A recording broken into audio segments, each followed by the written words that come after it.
And good evening, and welcome to another edition of The Way I See It.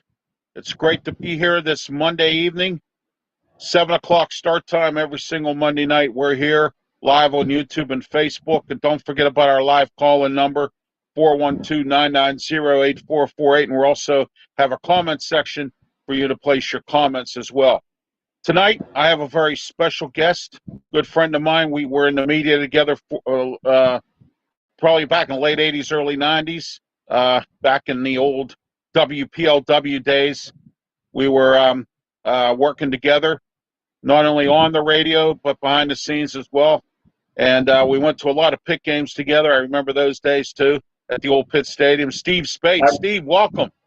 It's great to be with you, Ralph. And Ralph, I remember that. Do you remember the Navy pit game where Mike, the offensive play calling in that game was so bad? Pitt won 24-7, but I thought it probably could have been a lot. It was a hot day. It was frustrating. I remember that day. Yeah, it was Mike Godfrey who was the coach then. Yeah, yes. Yeah. Yes. Mike Godfrey was the coach, and I had season tickets that year and went to the Pitt-Penn State game, and I knew after that game was over, Mike Godfrey was going to get fired, and he was, because I think it was now I can't remember. The offensive Paul Hackett took over. Paul Hackett, took over the Sun Bowl, and Pitt won over Texas A&M, which is not more. It's not more than an hour away from here. And boy, is that campus building up, man. Oh, I know it is. I know. Well, Pitt now, plays at Heinz Field. They've been there since the building of Heinz Field. They tore Pitt Stadium down. It's now the Peterson Event Center. So, okay. Yeah. Okay, Steve. The main reason I had you come on today, we're going to talk about a couple different issues. First is I want you to tell my audience your story, and then we're going to talk about this abortion situation too, because you and I seem to agree on the same thing about this, which I think is something that needed to be done, and I believe that it's that this abortion situation is now a better situation than what it was before. I think now, we can have a little bit less waste of tax dollars, waste of everything with this. And we'll talk about that later. But Steve, tell my audience your situation right now. And what I've been saying for a while is that this country is lazy and nothing, and we're just a nothing society. And here's a classic example of what you had talked to me before we came on the air. I think that this is a bunch of laziness coming from this arbitrator you were telling me about and everything else. I think people just don't care anymore. Nobody wants to do anything for anybody. It's all across the board. What's your thoughts on it? Well, I think that, and I would agree, there are people, and I think you could say this across the board, government, corporations, the people enter that. Let me put it this way. I don't think the people are so much evil, but the system is so corrupt that it turns people in to I wouldn't say evil, but they become a part of that system. And that system is just rotting to the core. What happened with me on September 1st of last year, I work with developmentally disabled. You can work with Down syndrome to those with dementia, 18 to 94. I work at a day service, which is like a school. I have all types of events going on. I loved working with developmentally disabled, but on September 1st, we didn't have a good day from day one. The place was out of control. We had chaotic rooms, and to give people an idea what I'm talking about when I say chaotic rooms is that day we had a number of violent and nonviolent individuals in a same room. That's not good. In the one room that I had to help out in, a staff member already was injured. I had to take his place, and it was chaos. The room was chaotic. There were individuals not changed because nobody could leave the room. Management didn't do much to help that day. So the whole day was chaotic. It was out of control. Nothing new for day services. We've had violent individuals disrupt the day before, and they come back. Question is, how much money do these companies make from nonviolent to violent individuals? However, the day progressed, and get to the end of the day. We're near the end of the day, where the individuals are leaving their rooms, going to the bus to go. The individual I had to deal with all day, loved the guy very much, fantastic person. Unfortunately, yes, he has problems. That day, I got attacked. I was about to get my arm bit off. This is right at the end of the day, where we're not far from the back doors where individuals are leaving to go on their buses. He comes after me, tries to clamp down my arm. This is exactly what I did. I put my arm here, hand here, reached down here. It was because his head moved, pushed him back. And I made sure he was back. Well, the lady who was the supervisor that day, program coordinator, all of a sudden accuses me of neglect. And I just could not believe it. And it really crystallizes what you were talking about in this system. How could you accuse me of something where A, wasn't hurt, wasn't going to do it, it was not designed to do that. Mm-hmm. If I let him through, he pulls me over, attacks the program coordinator, which I had to save her from getting attacked earlier in the day. Okay, he runs her over, goes outside. Lord knows what he's going to do. Harass the individuals, which he was harassing earlier inside the building. Run out on Niagara Boulevard, and guess who takes the weight for that? Me. So either way, the way the day was designed and the bad day management had, and it was a bad day, instead of taking your lumps and moving on, we're going to accuse somebody of neglect. My record at this company, and I loved working with the developmentally disabled, was perfect. I walk in that building now, I can tell you I will get about 10 or 12 individuals come up to me and talk to me. Hardly someone that's neglectful. There is no record of I've never had a problem. I've diffused violent situations. I stopped one of our individuals from ripping the shirt off and bra strap off of one of our supervisors a few years ago. So please don't, this neglect crap, nothing more than it gives, it's not legitimate, and it gave the management a way out to cover up their tracks on a day that was quite frankly their fault. They set the recipe up for disaster to happen, and I took the horns for it. And the hearing didn't go well because I was told last week I was given a hearing, or a pretrial hearing. And this is not a court case, folks. This is an arbitration. There is no crime here. It's pretty tough when the judge, who's an arbitrator, this is arbitration now, tells me, listen, this all goes away if you just accept the deal from Intandem. And I go, whoa, coming from a judge. Now, we've grown up in the city. When they say, Ralph, this all goes away if you just do what you're told, that sounds like a threat. Like if you don't do it, something's going to happen. Right. So I know I'm covering a lot. I want to just swoop this over, and you can ask questions from there if you'd like. The fact is that it's a pretty pathetic system where, A, I'm told I'm not going to win, by the person that makes the decision. Judge Blum may be the nicest person in the world, but for an arbitrator, or even if she was in a court proceeding, I don't think those are the words you want to say. It is up to the person defending themselves if they want to push through. I did not accept the plea from Intandem. I am not going to admit I did anything wrong because I did not do anything wrong. To accept the plea or their deal, I said, then I'd have to admit I did something wrong, and I cannot do it. It doesn't all go away with me. I have a conscience, too. And so they have a hearing for the 24th. I'm not going to be there. I don't have to be there. This is not a court case. I go, this is a waste of time. I can't confront my accuser.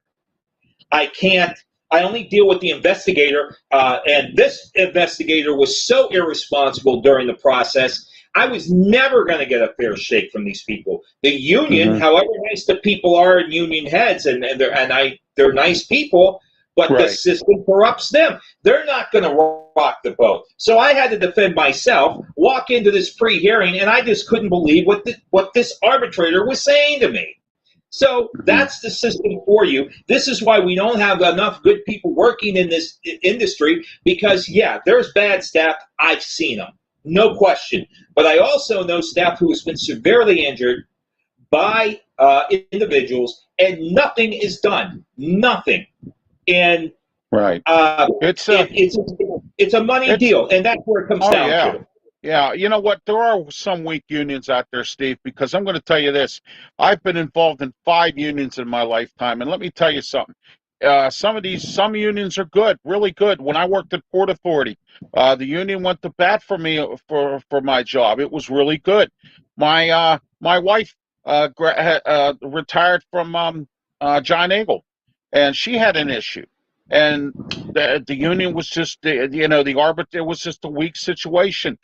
When I worked at Heinz Field, instead of negotiating, quarter nickel over the next 3 years, why not give us free food and free parking?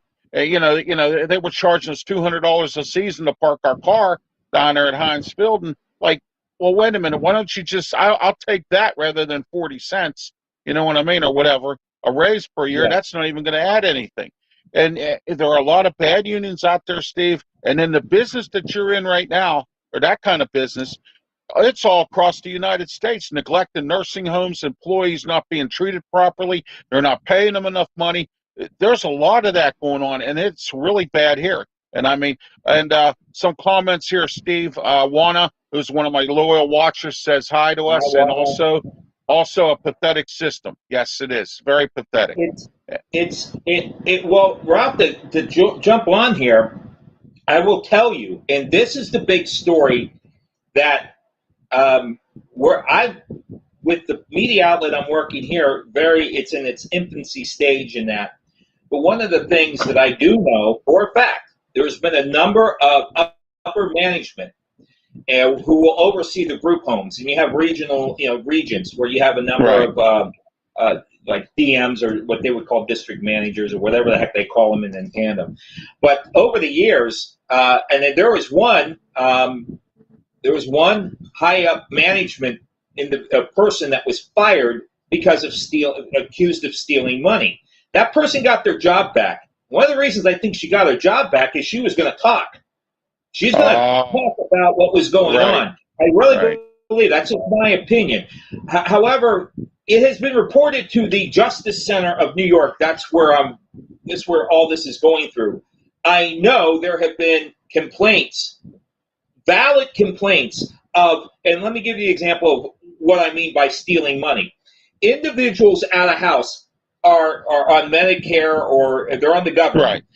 Right. They get such and such money each month. Okay.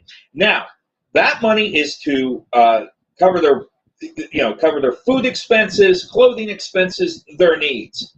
Some of them are active; they can control their own account. Others cannot. And here's where the danger is. There have been examples of a person that goes shopping for an individual that doesn't have any sense of their money. So let's say they take $200 to go shopping, and they only spend $50. They pocket the rest of it. Right. And there's at times it is so blatant. Who I've talked to about this are very credible people that this goes on a lot, not just within Tandem, but all these companies everywhere. Right. Yeah.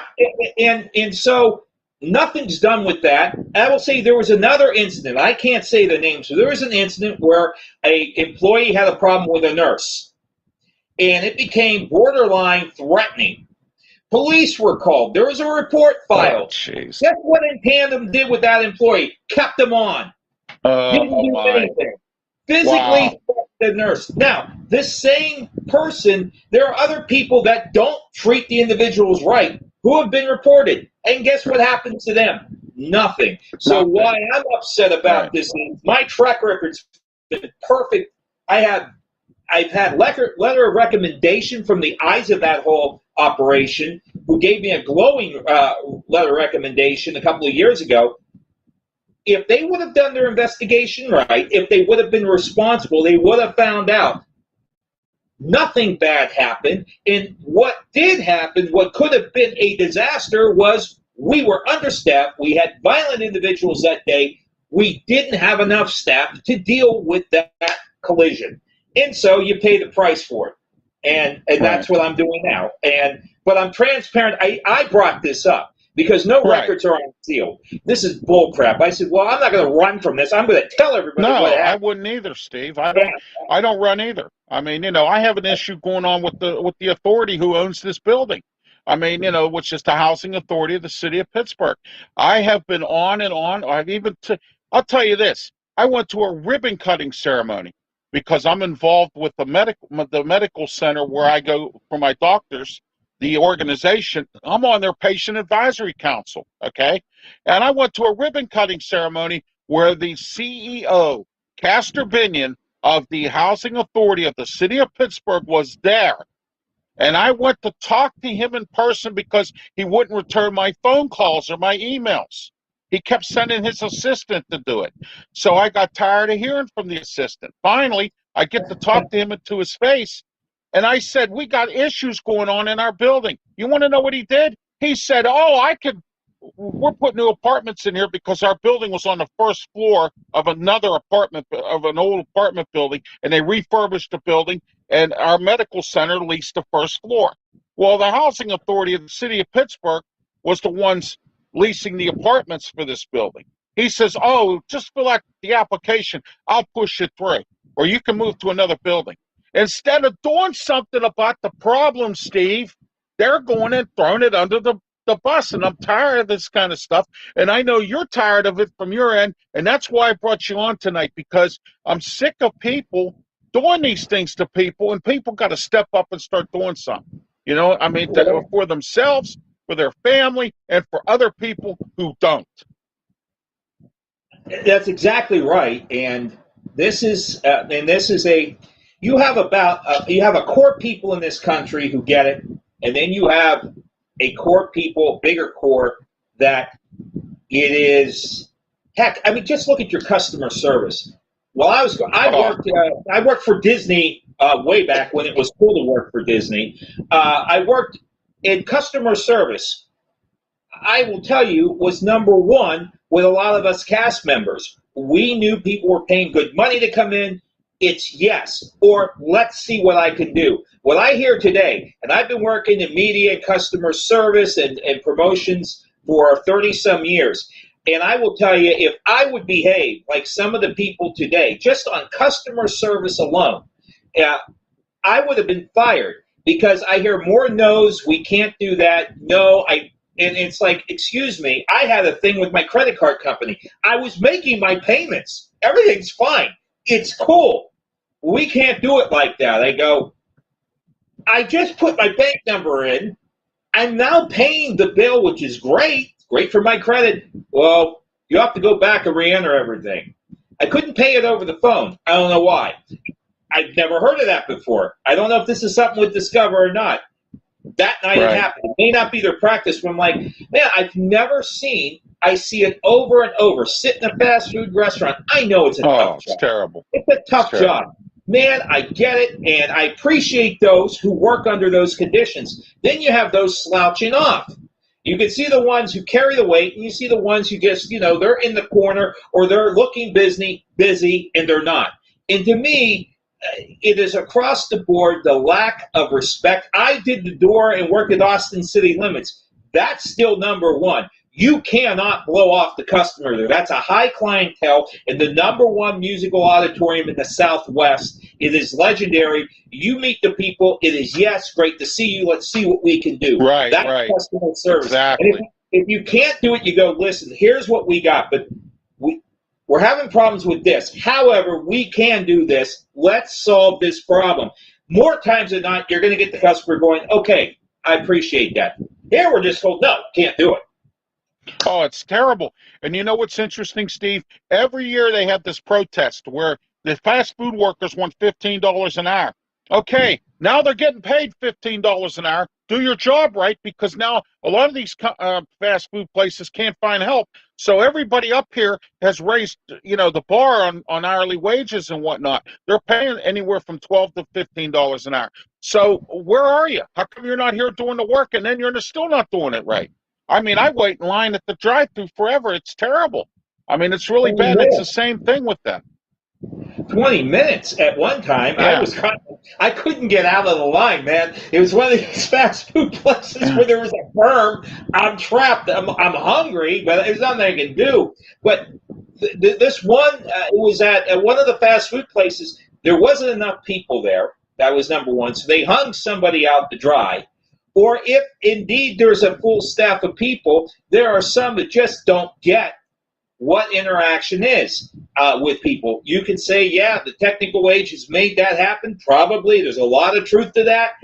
But there is a generation, or maybe two now, that are in these positions and they don't get what the mission statement is. Exactly. You are there Yes. to provide a service. That's your job. Yeah. The generations have changed, I think, over the last maybe 2 generations.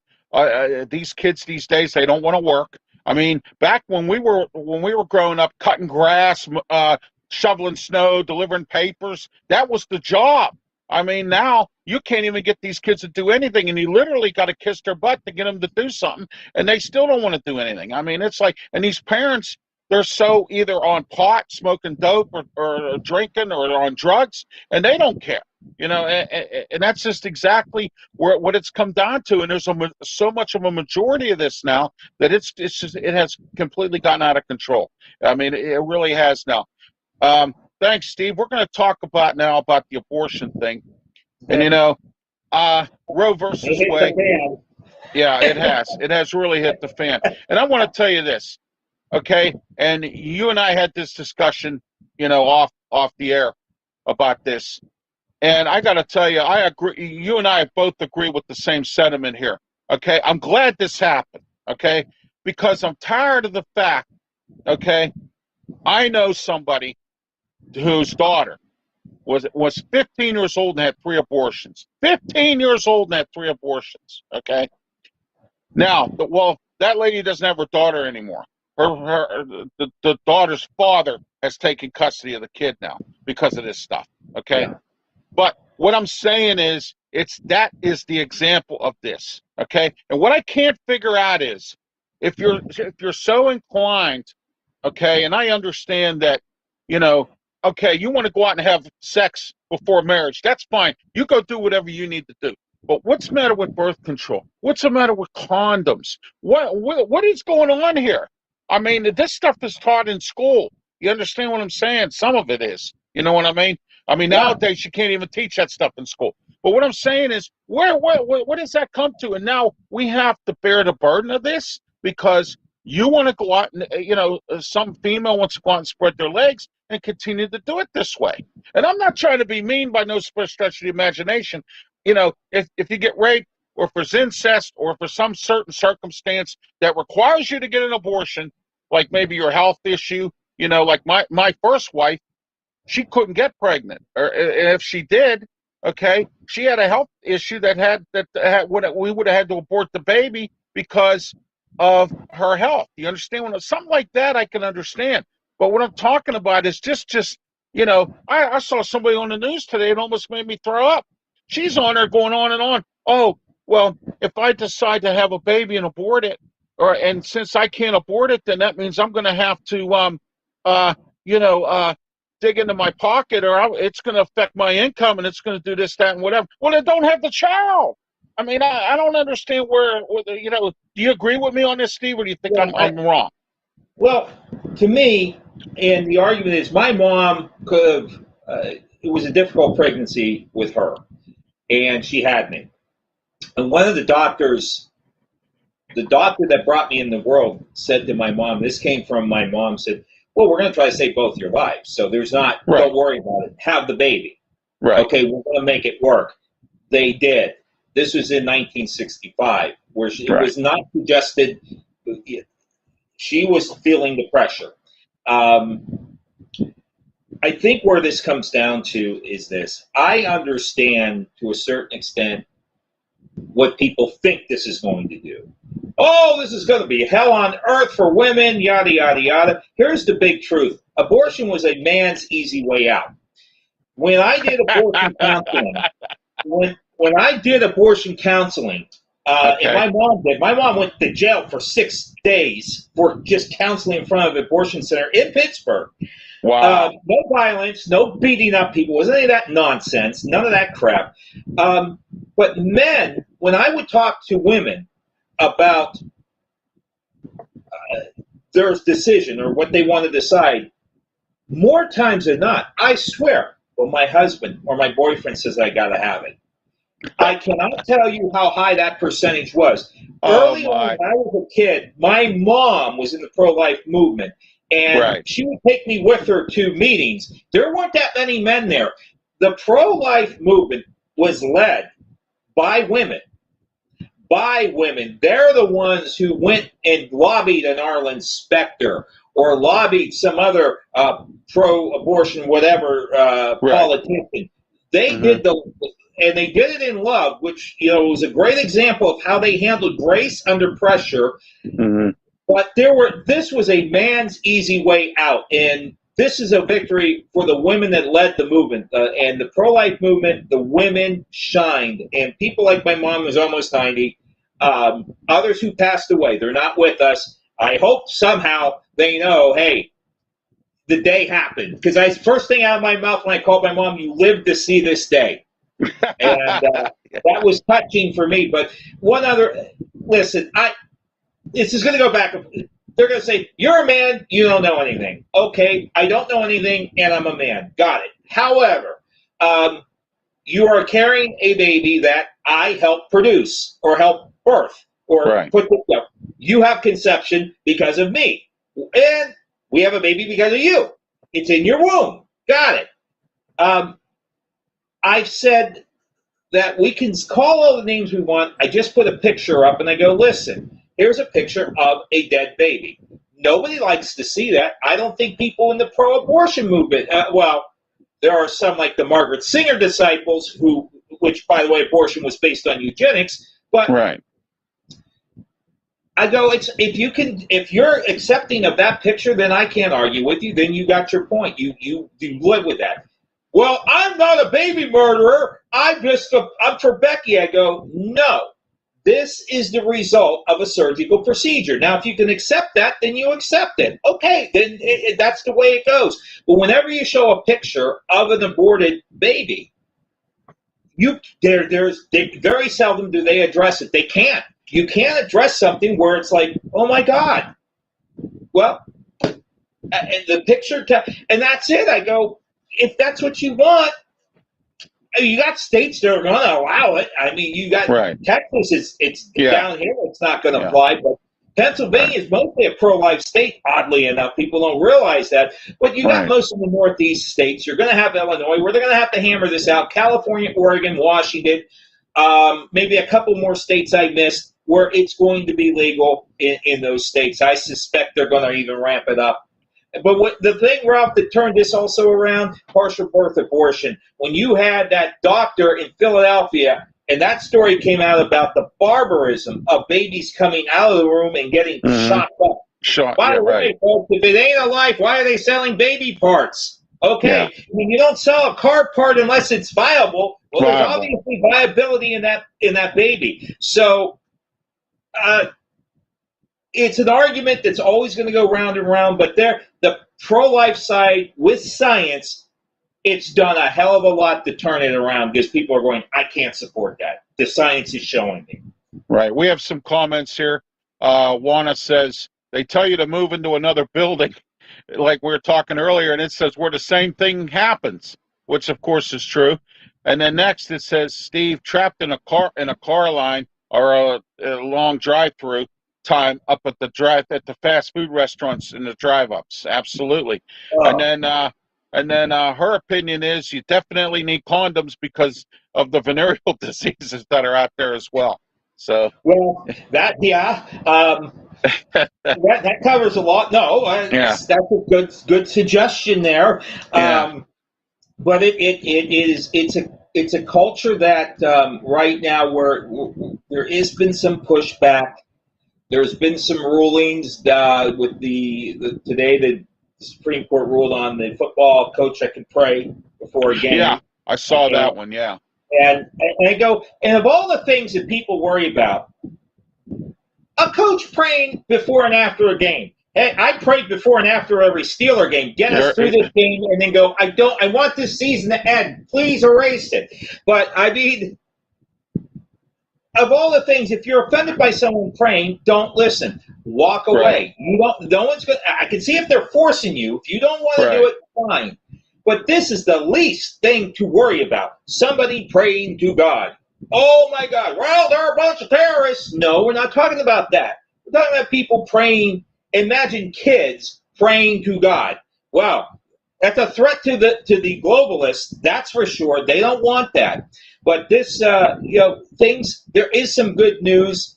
But no, I think the hits are going to come up now. You're going to see the protests really ramp up, in my opinion. I think we're in a dangerous time between now and the election. So we'll see, though. It will be interesting. Well, you live in Mount Washington. I mean, I gave it away. Now they're going to come after you. But with the building thing, Ralph, look at it this way. You live in a beautiful area. If they tell you to move, says, hey, we have the same crime, but you don't have the nice scenery that you do in Mount Washington. I think you should stay in Mount Washington, unless you want to have crime committed against you, and it's a really ugly area. Right. Yeah, right. Yeah, exactly. But do something else about it. I love that. Yeah. I grew up in Wilkinsburg. Lord knows. It was bad. It was bad, Steve. I mean, you know what? I literally, if he didn't walk away from me, Steve, I was going to cuss him out because I was so angry. Like I'm explaining to you what's going on here, and you have you don't even want to even try. I mean, I could see if you try. Okay, you don't even want to try. And then I'm tired of hearing about legal. I'm tired of hearing about laws. I'm tired of hearing about this and that. They violate their own lease. My lawyer looked over the lease. You know, I mean, come on. They blatantly do it in your face and go, and it's like that. And that's a good example. We're in your face doing it, Ralph, and you know what? You can't do anything about it because you can't do anything about it. Yeah. I'm so sick of hearing it. I want results. I don't want excuses. Because I'm tired of hearing excuses. I'm tired of hearing BS, and I'm tired of hearing this and that. I mean, it took us 10 months to get the woman out of this building who assaulted my wife. 10 months. That shouldn't go on. And then I had to go through the court system to get her on the exclusion list, then to get her out of here. I mean, it's so unreal. It's so unfair. It's unbelievable. And I'm going after everybody that's running for a federal office. I want if these laws do exist, that this authority says exist, and my lawyer finds out that they don't, I'm going to have a real problem here, or we're going to have a real problem between me and these people, because I'm telling you, I think they're BSing me, and my attorney's going to look into this, because I'm telling you, I think they're making their own rules, and it's a bottom line laziness here. They just don't want to do anything about the problem. They're thinking it's going to go away by brushing it under the rug. And I told them I don't dance. I says, don't dance with me about the truth. I says, don't do it. I don't dance, and I'm not going away until something's done. So if I have to call your office every day, if I have to come down and camp out in front of your door, that's what I'm going to do. I want this done. And I'm not moving out of here, because if I move, they win. And I'm not going to do that. Then number two, I would move tomorrow, but my mom's living in the building with me. So I can't leave my mom here. You understand what I'm saying? I understand. So, yeah. And I have to, you know what I mean? So I can't do anything. She don't want to move, so I have to stay here with her. You know what I mean? And that's, it's a big mess.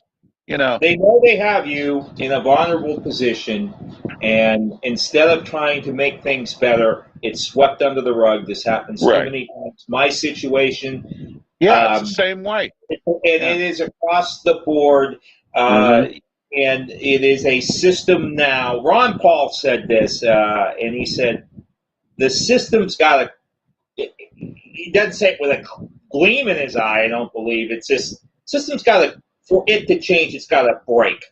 And it's just, and when something's broken, there's an opportunity now to fix it. Because right now there is no incentive for people in in my work and where you're facing with the housing authority. That system it is what it is, and people to keep their jobs and to keep themselves afloat, they play ball, they play to get along, and the people they're supposed to serve or the people they're supposed to listen to it's like they're dead. They don't care, and they really don't. Yeah. And nobody cares about the customer. Nobody cares about anything. Steve, thanks for being on the program with me today. I really appreciate it. We're going to do this again sometime. Yes. And I look forward to, being on your show down there in Texas. And, so why don't you tell everybody a little bit about your new adventure there, what your radio venture there. Are the Penguins going to get Trocheck? I don't know. Right now, Ron Hextall's not doing anything right now. No. I agree. Okay, if you got to sign Letang, but sign Trocheck because he's from Pittsburgh. That's a good replacement if Gino doesn't come back. And young. Yeah. And don't forget this, folks. McKinnon's a free agent. I don't seen anything. Yeah. Next year, I think it's next year. And he likes Sid.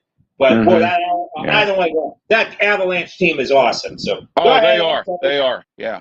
Right, the only thing I have a problem with is Jack Johnson was on that team, and he was with the Penguins, and he was a bum when he was here. He didn't do anything, and now all of a sudden, here we are. He's winning the Stanley Cup with Colorado. I mean, Bobby Brister winning the NFL Super Bowl.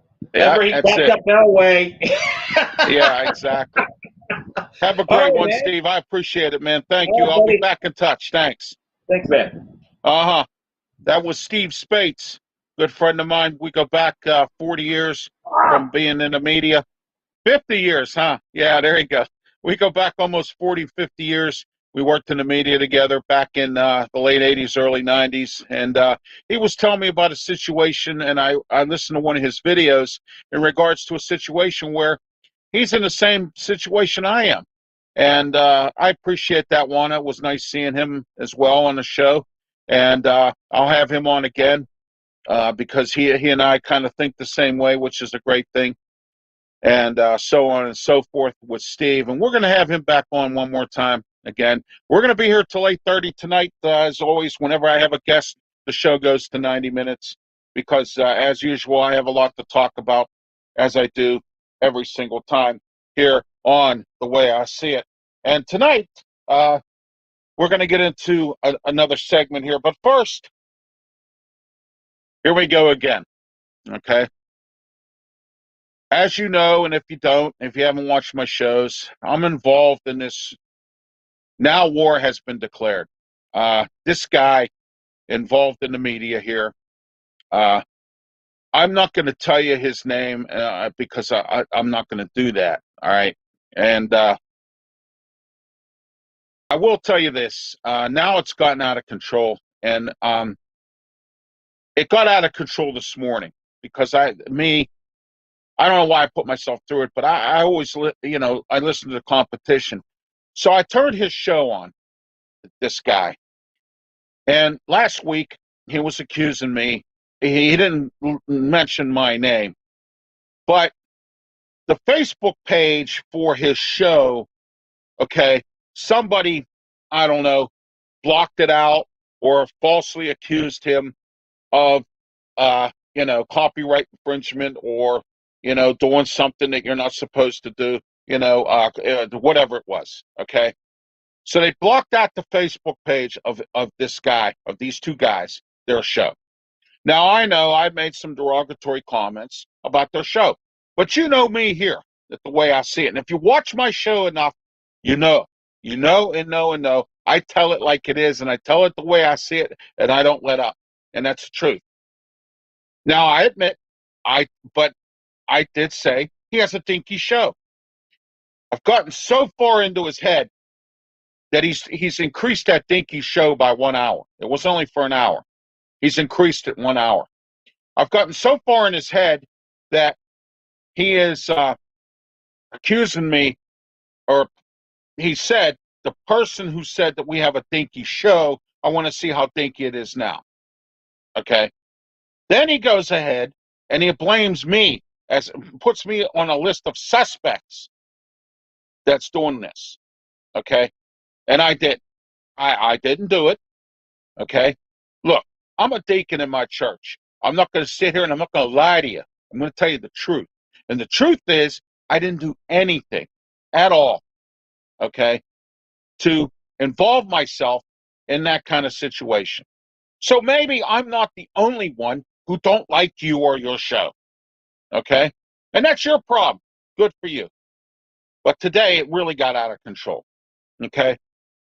Those of you who don't know, I do a wrestling show, national wrestling show on Blog Talk Radio called Wrestle Talk. I do it with Mark Mancini and Smokin' Jim Frazier, who is my co-host on my sports corner show on PCTV.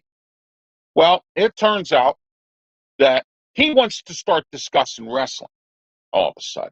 Now, we go back 30 years in broadcasting. He used to be a producer at the same station he works at now, and he's still a producer. Or now he's a program director, okay? All right. So he's the program director at this station now, and we go back 30 years, okay? Now, he knows I do a wrestling show, a professional. I actually talk wrestling on Block Talk Radio. I have a good following, too. You see, this is why I've been talking about disrespect from the media in this town. I have a sports show, just like everybody else. I don't write in a newspaper. I don't have a journalism degree. I do have a degree in broadcasting and being a DJ. Okay, I went to school for that. All right, but I didn't go to no fancy place like Pitt. I didn't go to Carnegie Mellon. I didn't go to Point Park, where the majority of these people come from. All right, that get these jobs in Pittsburgh. All right. So, being that I didn't come from them, nothing against those folks. They pay a lot of money. They do a lot of work and whatnot. All right. Okay. All right. So, I'm not invited on these sports programs. Why? I have a show just like everybody else. I have a media show just like everybody else. But one good thing that I have that they don't, I mean, they have it too, is I'm live on YouTube. And you can get YouTube anywhere in the United States or in the world. I'm live on Facebook. You can do that too. All right. They're on the radio station here in town, but you have to go on their website to get to them. Or you can go to an app and get to them. You can go to blogtalkradio.com and go to Mancini Media and talk to and then listen to my wrestling show. Okay. I'm also on national shows as a guest. I've been on Scott Morganroth's show down in South Florida. I've been on with him a few times on his show. He's been on my shows. Okay. I'm on Wednesday nights when Peter Blake's not busy covering the Lightning or his other media duties. He does the show, The Sports Web. Okay. I'm on with him and Mark Mancini, 10:30 at night on Wednesdays. Okay. And we talk wrestling. It's called Turnbuckle Talk. But I can't get any respect from any of these local people in this town. And here's a classic example of it. He's going to sit there and talk wrestling instead of having me come on and I'll talk it with him. And he could say, hey, Ralph Williams does a show here called Wrestle Talk. It's on Blog Talk Radio. And you can tune in. He's on YouTube. He's on Facebook. And I'm planning on expanding that wrestling element to other things. I'm thinking about putting it on PCTV and going on TV. Okay? And moving on to other entities further up. Do you see what I'm getting at? Okay? I don't need this guy, but it would have been nice if he would have called me up and said, hey, Ralph, would you be interested in coming on? Call me at 6:45 or whatever. And, maybe I could give him some ratings because people know who I am. People watch my show. Maybe I could, and I would have cross-promoted his show. But no, he chooses to try to do what I'm trying to make something of in this town.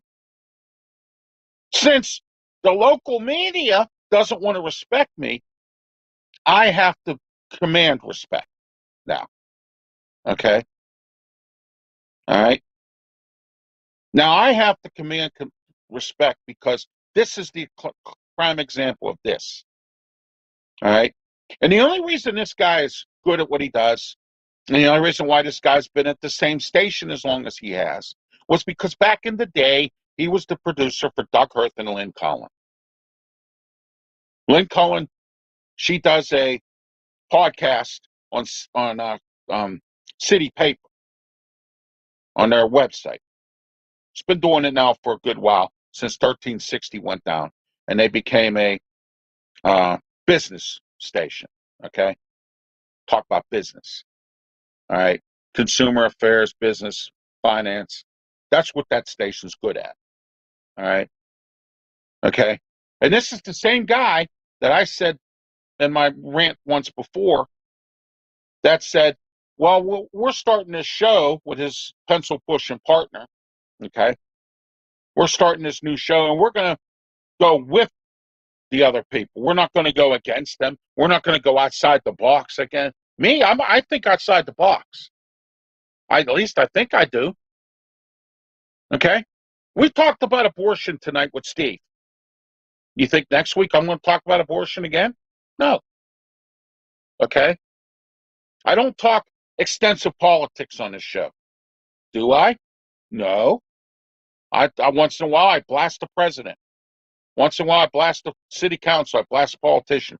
But I don't sit here and go over politics or sit in my attic and do reports for 2 years out of my attic on KDKA talking about politics. I just don't do it. I don't.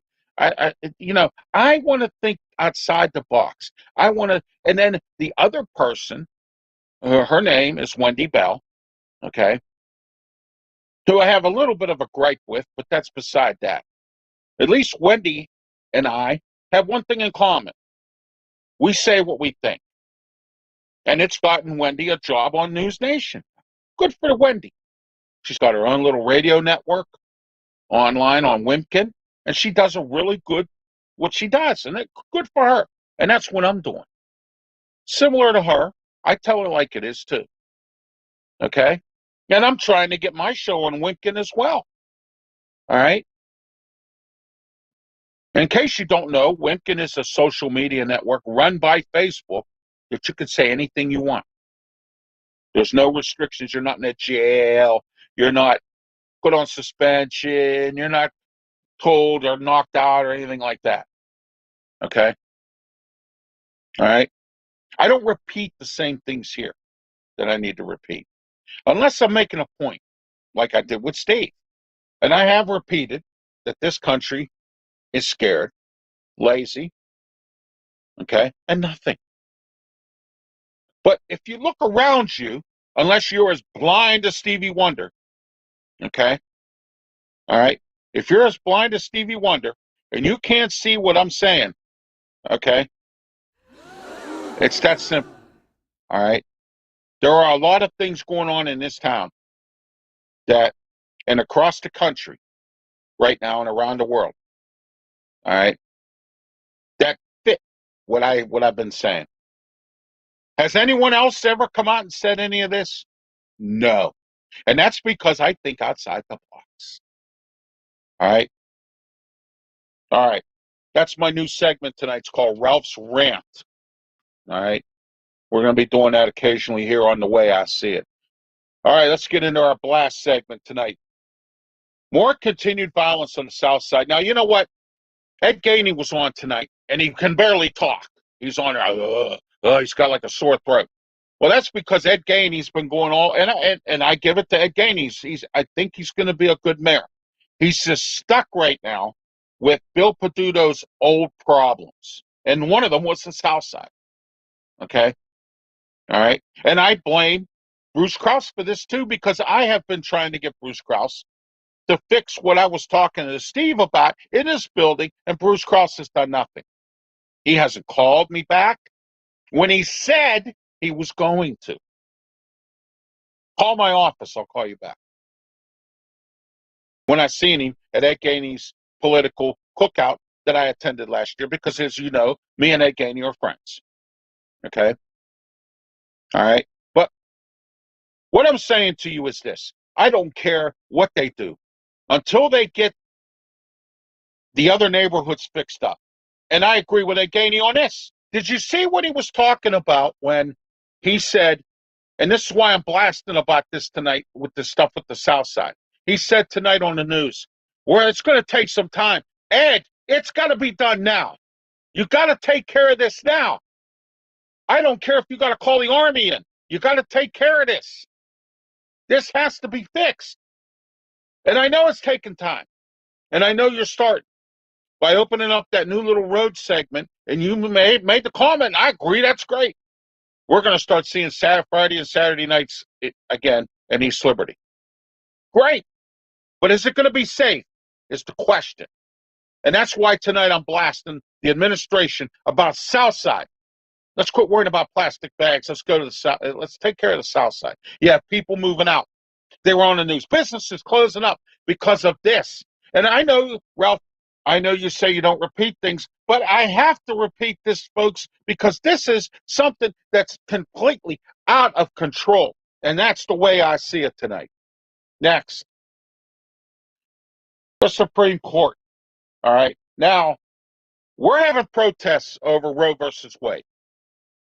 Protests about death. I'm blasting the protesters tonight because how could you go and protest about death? Death. And that's right. And that's right for a woman to kill a baby. And that's right. Oh, well, we should be able to make our own decisions because of the Constitution that's what we were going to do. But is it right? No, it's not right. Okay? It's not right.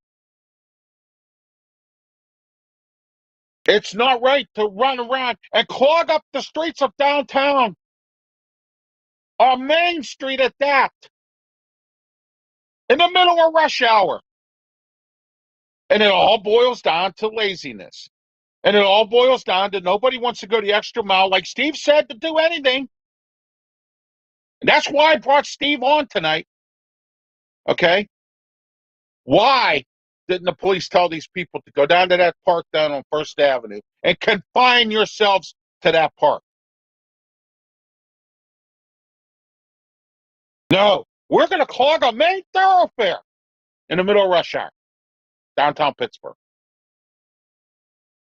And the police and the administration just let it go on.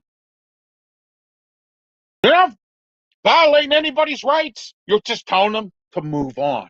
Go somewhere else where it doesn't affect the overall business of our city. Walking in the middle of when we had the protests about George Floyd and the Jim Rogers thing. Keep it confined. Send them to some park somewhere and let them do all the protesting that they want. They can even sing songs, but don't clog up the main thoroughfare of your downtown that is required for people to get through. It's bad enough we have to deal with what we have to deal with now, and then we have more. You just compound the problem. So all of you out there that protest death, this blast is for you tonight. And that's the way I see it. Next. All right. Kennywood Park, still no general admission, and I'm blasting them tonight now. How dare you, Kennywood, go cashless?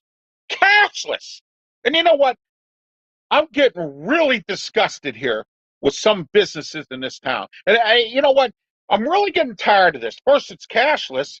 Then it's no credit cards, and you have to pay cash. And then I have to spend an extra $5, or $3 or $2 or whatever it is, to spend money to give you cash out of an ATM. Okay? All right? I know the credit card companies are thieves. I understand that. The banks are crooks. No kidding. Okay? Who do I blame for that? Our federal government. Because they need the banks to funnel the money. And they won't do, excuse me, I'm sorry, wow. And they won't do anything about that. No, we can't go after the banks. No, we can't go after the credit card companies. No, we can't go out, okay? But we can't do any of that. And Kennywood goes cashless. Okay? I can't get Nick Paradise on this program to explain to me why you won't have a general admission pass. Okay? Now, the good news for me is I have a Giant Eagle Advantage card. I could get somewhat of a discount of tickets for Kennywood. Okay? But I don't have kids in my family that are in school that get Kennywood tickets or can buy them or can get them at a discount. Not anymore. Okay? The organization that sends my caregiver here for me used to have a free outing at Kennywood, but because of COVID, we couldn't have it for a couple of years. And when I asked them, are we doing this again? They said they don't know. Which is another 3 words that I'm getting tired of hearing of, is I don't know. I don't know. Okay? So now Kennywood wants to lose even more business. Okay? And I still want people out there, and I've been all over people to protest Kennywood because they are really, really, all right, disrespectful to the handicapped and the senior citizens and people who don't want to get on rides. Maybe they have a fright or a scare and they can't ride on a ride. Maybe they have a health issue they can't get on a ride, like me. I used to love to ride on rides. I'd go to Cedar Point and ride on every roller coaster they had. That's why I became in the situation I'm in. I can't do it anymore. I can't. Okay? And there are people out there that can. Okay? But you're going to go cashless now. For a park that let us wait for a park that has a roller coaster that keeps getting stuck on the hill every time. For a park, okay, that had to bring back the kangaroo, that had to go back to the haunted hideaway or the old mill or whatever it's called. And now you want to get rid of cash and go cashless. What's next? What's next at Kennywood? And that's the way I see it tonight. Next, Todd Joseph. Well, you know my rants about Todd Joseph. And I come to find out that there was one person who actually this week on the Conneaut Forever Facebook page actually thanked me for my efforts. One person out of all these people Todd Joseph this, Todd Joseph that, the Conneaut this, Conneaut that. One person. And I refuse to talk about the situation anymore. Okay? And nothing's going to be done anyway. It went through the courts. It went through everything pretty much. I can't get Meadville Tribune to come on here. I can't get anybody from Erie News Now to come on and talk about it. It's like somebody all of a sudden decided to shut their mouth. Okay? But nobody wants to talk about the almighty Todd Joseph. They'll do a little teeny little report about it. But nobody wants to talk about, like I have, about this Todd Joseph and what he's done to Conneaut Lake Park and that community in itself. And this is an example of our weak society. Okay? He bought this property. He agreed in bankruptcy court that he would not do anything to alter anything in the park. Okay? And he's done that. He tore down a historic landmark without even a demolition permit.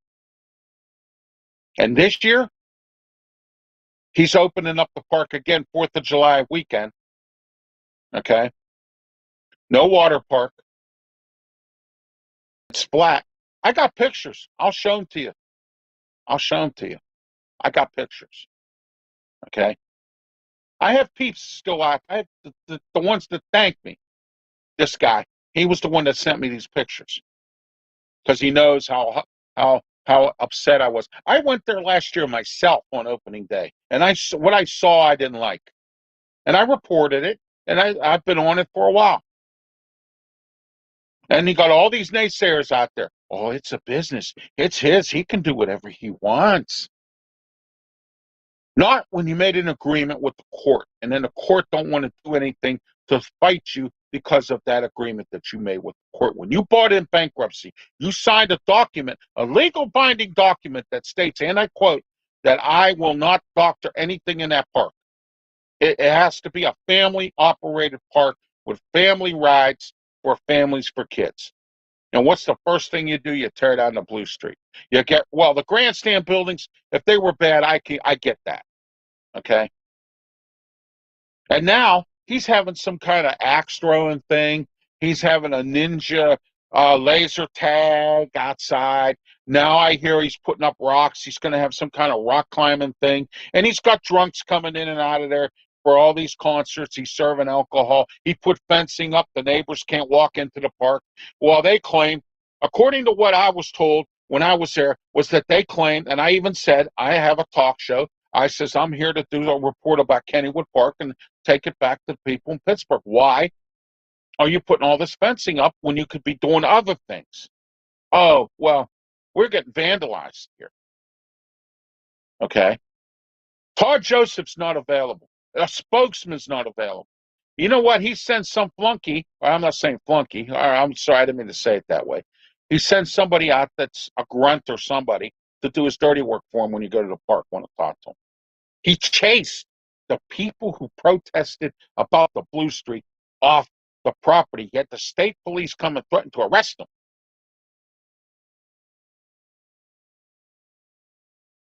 That's the way I see it tonight about Todd Joseph. And this is a classic example. We're scared. We have no backbone in this country. We're scared.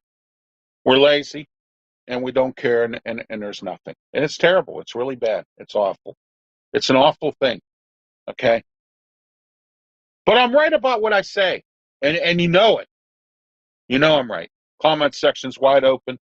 Phone lines are open as well. You see the live call-in number at the bottom of your screen there as well. Bonehead. Aha. Here, listen to this one. The woman in Louisiana who decided to take, she stole well over $100,000 worth of merchandise and then try to take it back, okay? Try to take it back through returns at a JCPenney store. She got caught. Okay, she kept coming into the, I'm going to tell you how dumb this lady is. She kept coming into the JCPenney store, and this is why we're going to laugh right now.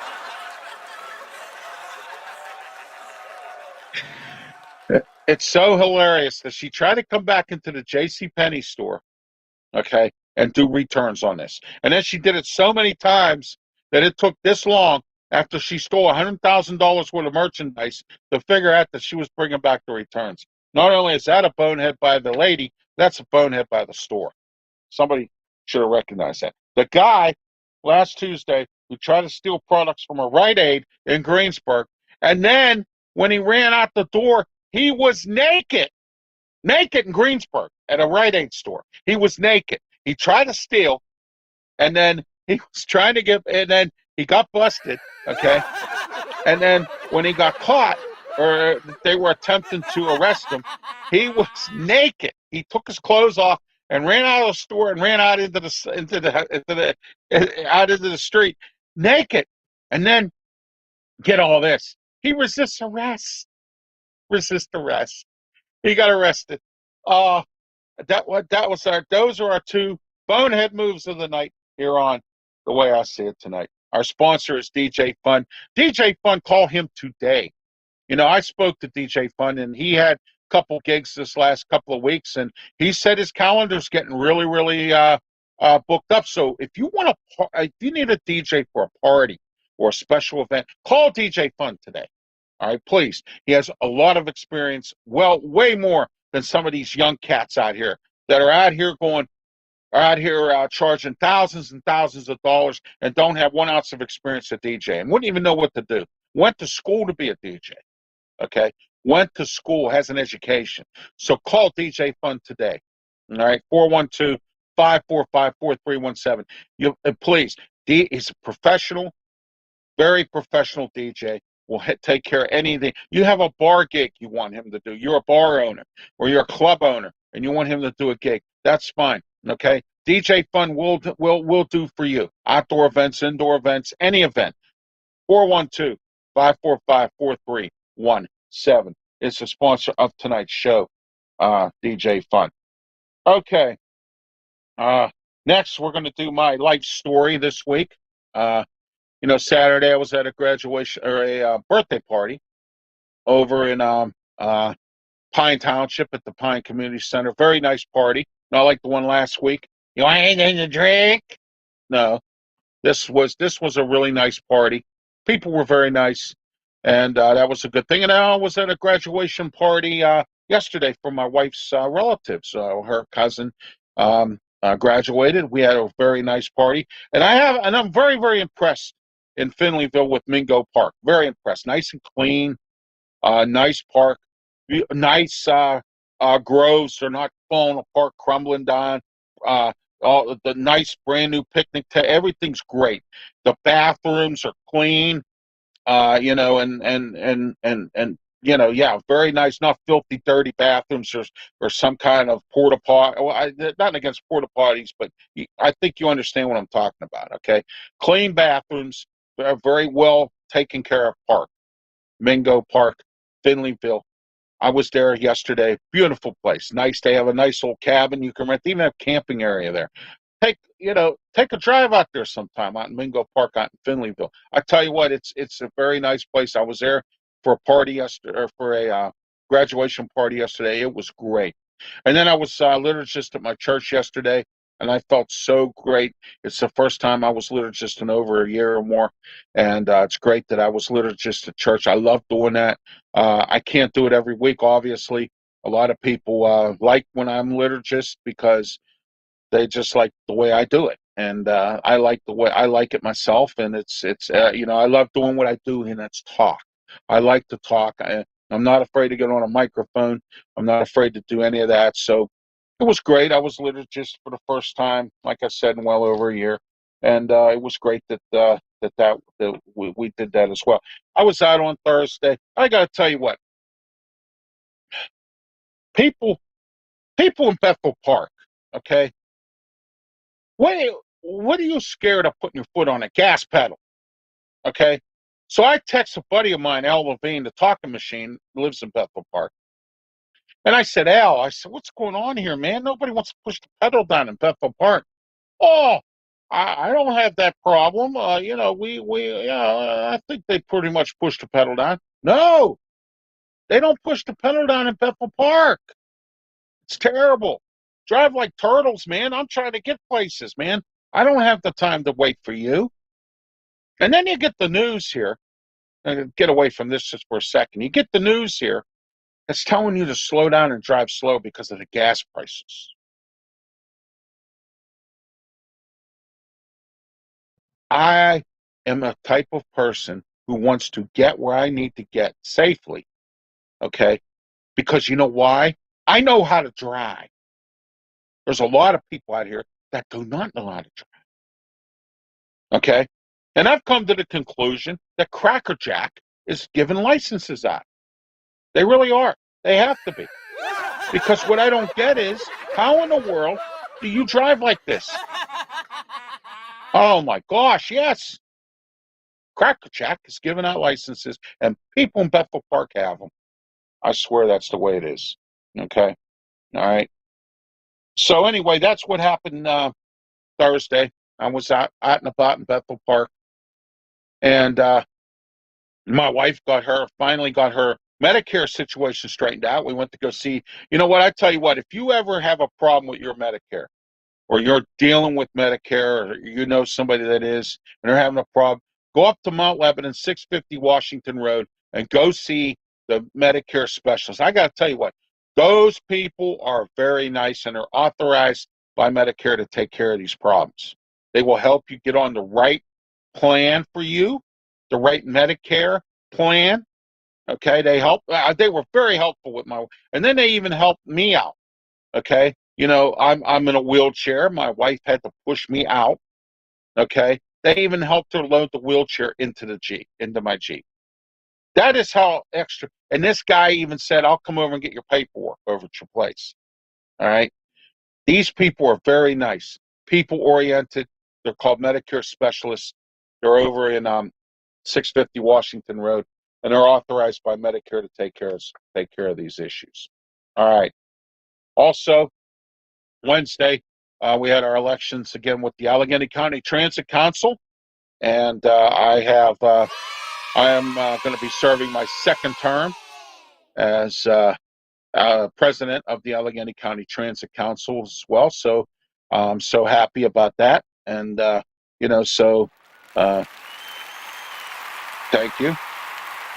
So there we are. All right, let's get into our topics here because we're coming up a little bit on the time here a little bit. All right, let's talk about that boat. You know that floating restaurant that's like a yacht that's in Hong Kong? Well, they were getting ready to shut that down. Well, do you know that it capsized and is floating at sea? Floating at sea. All right. So explain to me how you're getting ready to go out of business, you're getting ready to shut it down, you're not doing well, and now all of a sudden you're capsized at sea, stuck in the sea. Somebody's doing something wrong here. Or do I smell insurance? Yeah, yeah. That's the way I see it tonight. Next, American Airlines will no longer fly to New York or Toledo. So if you need to fly to Toledo, you will not be able to fly via American Airlines because they're cutting flights out of Toledo, and they also canceled to I'm sorry, not New York, New York. Whoa, what am I talking about? Ithaca, New York. They will not fly to Ithaca. All right, so if you want to go to Ithaca, you got to find another way or another airline or whatever. Okay, well, American's not doing it anymore as of right now. That's the way I see it tonight. Fred Goldman. Here's another thing. When is this guy going to go away? He's all right. OJ's already done his time. I know he didn't do time for murdering his daughter, and I understand what happened. And we had the big thing with Johnny Cochran, and I know maybe he did it. I don't know. All I know is the jury said he did. Okay, he's not guilty. Okay, so Fred Goldman, he goes and files a lawsuit against O.J. Simpson. Well, now he's trying to squeeze more out of him. He's looking for blood, and I understand that because his daughter died. His daughter, it happened. Okay, I understand that. But then O.J. did do time. It did backfire on him. He just got out of prison last year from doing that time. Okay, all right. I know, Fred Goldman. I know you're hurting. Everybody is. Okay, I understand that. Okay, but to squeeze more money out of this man, he's sick. He's done his time. He's not well. Okay, just please. You know what they say? Let nature take its course. Let God do his justice on his way. Okay, that's the way I see it tonight with Fred Goldman. Gas prices in Canada dropping below $2. There we go. Why is it that Canada can do it but we can't? Okay.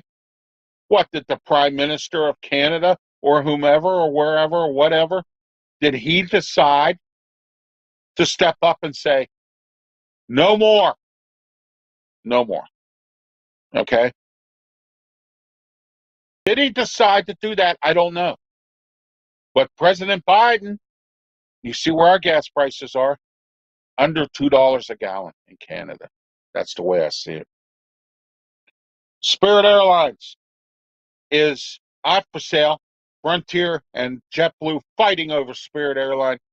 I think they're going to go more toward Frontier because I don't think they like what JetBlue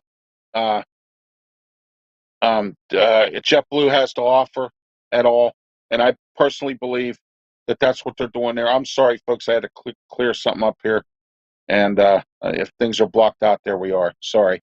Anyway, so if that's the situation there, I think that Spirit's going to go with Frontier. two discount airlines working together works out for everybody. That's the way I see it tonight. Next. Gas prices going down. Oh, yeah. Oh, they're going down by the penny. Not by the dollar, by the penny. You know what Archie Bunker used to say? Whoop-de-doo. Next. That's the way I see it tonight on that. Next. Pittsburgh Regional Transit. New service and cuts. Okay. There was this guy, and he was on today on the news. Okay. Well, they need to hire some drivers. They really need to hire some drivers. Hire some drivers. Really? Yeah. We're trying. Pittsburgh Regional Transit is trying to hire drivers. Where have you been? Oh, I know. I don't even want to go there. Okay. I'm not doing it tonight. I know where you've been. And it ain't been with the current society because you wouldn't have made that comment if you would have known when they are trying to hire drivers. Are you aware? And this goes back to what I said before, that people don't watch the news, listen, or pay attention to anything. They don't read the paper. They don't even go on the internet for news or to look for information. You got all this stuff out there. And this guy's on TV going, they need to hire more drivers. They need to hire more drivers. No. Really? What do you think we're trying to do? Comment section tonight. That was a bonehead move. And the bonehead, Kennywood. Yeah, that's the situation with Kennywood. Wanna. It is. Well, our government can't keep give us any of all that big money that they are sitting on. Absolutely. Okay. I talked about that in prior shows, about how we're supposed to get this almighty $2,000 a month from the state. Where is it? Where is it? Has anybody seen the $2,000 we're supposed to get from this rescue plan? Anybody seen that? Hmm? Okay. But anyway, we do know that that we have Pittsburgh Regional Transit had to cut down on these routes in order to service what they have, because they don't have enough personnel. And that's not their fault. Part of it is, I'm sorry, I'm wrong. Part of it is their fault, the COVID thing. And I'm hearing from some circles, I'm hearing some information, I'm not going to say where and who it came from, that there's a certain individual involved in this, and I know who it is, and I'm not going to go any further because I promised that person that I wouldn't go any further with it other than what I was told. All right. Yeah. Certain individual that should not be involved in this like this. It's not really his problem. He's just being a dictator, like Wolf. I think you understand what I mean. And that's the way I see it. Like Wolf was during COVID. He was a dictator. All right. Okay, next. All right. Norfolk Southern. Well, this is good news. The state has worked out a deal with Norfolk Southern so that Amtrak now can use their track to get to Harrisburg. And they're going to add one additional trip. See, Amtrak, and I never knew this for a long time, that it has to rent track from either CSX or from Norfolk Southern. Oh, can we use your track? Yeah. Can we use your track?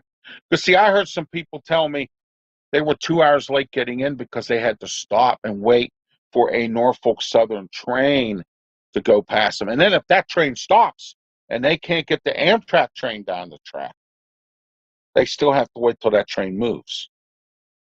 That's why Amtrak's backed up like a toilet some of the time. Okay. But they made arrangements, or they worked out some kind of deal. Pennsylvania did. I don't know why they had to get involved in this. Should be between Amtrak and Norfolk Southern, but I'm glad they did. To where they're going to have two trips to Harrisburg now instead of one from Pittsburgh, and the same way coming back inbound. Okay, because you have to connect in Harrisburg to go to New York City. All right, I know some people who ride trains. Uh, they they tell me it's okay. I've watched some YouTube videos from some these people who are what I call train Amtrak junkies. All they do is ride Amtrak trains, and they put videos on there and they talk about it. It's a couple that does it. Okay, they go all over the place. They go everywhere. On they'll tell you how to go from L.A. to New York on Amtrak and how many connections you got to make, what the food was like, how it's sleeping, did the toilets flush, all that other horse and whatever. Okay, which is good because I've never been on a train and I would love to go on an Amtrak train, but I want to know what I'm in for. Wouldn't you? I mean, So, all right, that's about Pittsburgh Regional. That's the way I see it tonight. All right, next. Or Norfolk Southern. That's the way I see it tonight with that. Next. Los Angeles. Listen to this one. You're going to love this. Los Angeles eats the most hot dogs in the world. Los Angeles eats the most hot dogs in the world. Luana says, where's our $2,000? I've been looking for it too myself, Luana. I want to know where it is. They were supposed to craft a plan. I hear the Republicans are jamming it up, though. I don't know why. It's not coming out of their pocket. What do they care? The money that's needed to be used is being used. Oh, I know. It has to do with folks that are less fortunate than them getting $2,000. That's where the problem lies. So here we are. But anyway, Los Angeles is in the world, eats the most hot dogs. All right. But right now, before we go in closing tonight, I want to talk about the city and the Port Authority. Well, I'm sorry, Pittsburgh Regional Transit. I'm getting there though. Okay, here we are. Now, the Pittsburgh Police Department is doing the same thing Port Authority did. They're cracking down on COVID, cracking down on shots, making sure you got to have your shots to work and do all this and that. Okay, let me ask you something. Our policemen, they go out there, they work. They go out there, their lives, their safety is in jeopardy all the time. Okay, anything can happen, right? I don't know. I mean, right? Am I right about this? Anything can happen. Okay. But you're going to keep them on the sidelines when we need them to be out there because the city police force is already shorthanded. Okay. All right. We're chiefless right now. We don't have a chief. They're out there looking for one. And I really hope that this chief, whoever he may be, or she may be, or it may be, okay. All right. Has to fix what's going on right now. We can't have this. I'm walking in a crosswalk and I got a police officer, cop behind me. And I says, what are you going to do about this car that almost ran me over? Call 911. Really? Oh, I can't do nothing. I was in court. We need something.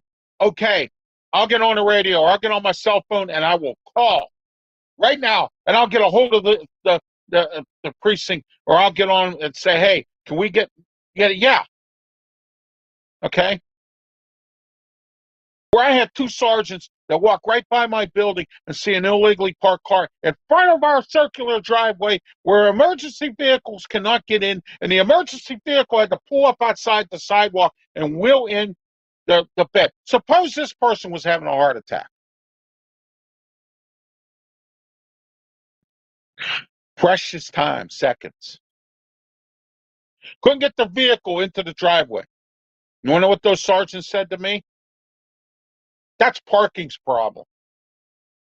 They just now brought back the motorcycle traffic cops. Where are they at? How come they're not giving out tickets? I got a bike sitting out in here in the front. I got a guy that lives in my building that rides that bike. It's a nuisance. Okay? He has no inspection stickers on that, no insurance. I've gone to him blue in the face, and I can't get it removed. Oh, We can't do that. We have to get him on a traffic stop. Then they try to pull up when he's leaving to do a traffic stop, or they try to walk up to him and do something, and he dashes off. Okay? We don't have enough police to do that, though. You walk right by this stuff, and you don't do a damn thing. Then the guy, they call police on him when he lived across the street, blasting music at 3 o'clock in the morning. Numerous complaints about being a nuisance, okay? Domestic arguments with his ex-wife or girlfriend or whatever. Numerous arguments out here, selling drugs. Oh, I don't know who he is. What? What?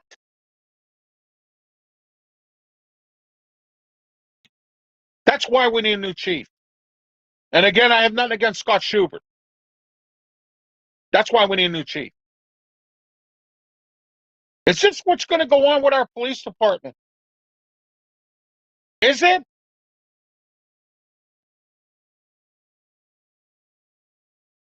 Pittsburgh Regional Transit. Yeah, I'm the president of the Allegheny County Transit Council. I try to stay neutral, but I can't.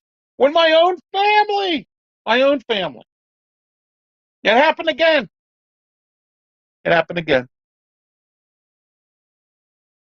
My son, my adoptive son, was coming to my apartment to help me. And he had to walk because the bus was out of service. And yeah, part of it's Port Authority's fault for not communicating with the union, for being, this hard line with this COVID stuff. And there's 150 drivers that could be out here working, that are experienced, that could be out nothing against rookie, could be out here working and moving people and getting people where they need to go. Two, I say two, everybody, of the two groups that require the most attention for us, the Pittsburgh Regional Transit, who picks people up, and most of the people are people who can't afford a car or that can't drive, that need to get to work, that need to get to the grocery store. And we have drivers sitting out there because you want to act like this. Now we got hundreds of police officers out there, and we're shorthanded, and we got people shooting each other, and we can't take cars, can't do anything.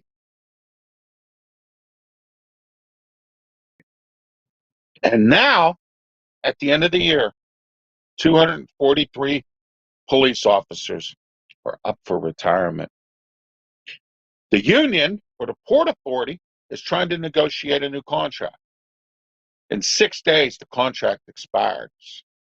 In 6 days, contract expires. Okay. What are you going to do then, Pittsburgh Regional Transit, when operators take early retirement or take whatever, retirees that've been there 25, 30 years or whatever? What happens when they go? Bye-byes. Because they don't like the new contract. They don't want to stay. And they decide they want to leave. How about that? It's not thought through at all. Nah.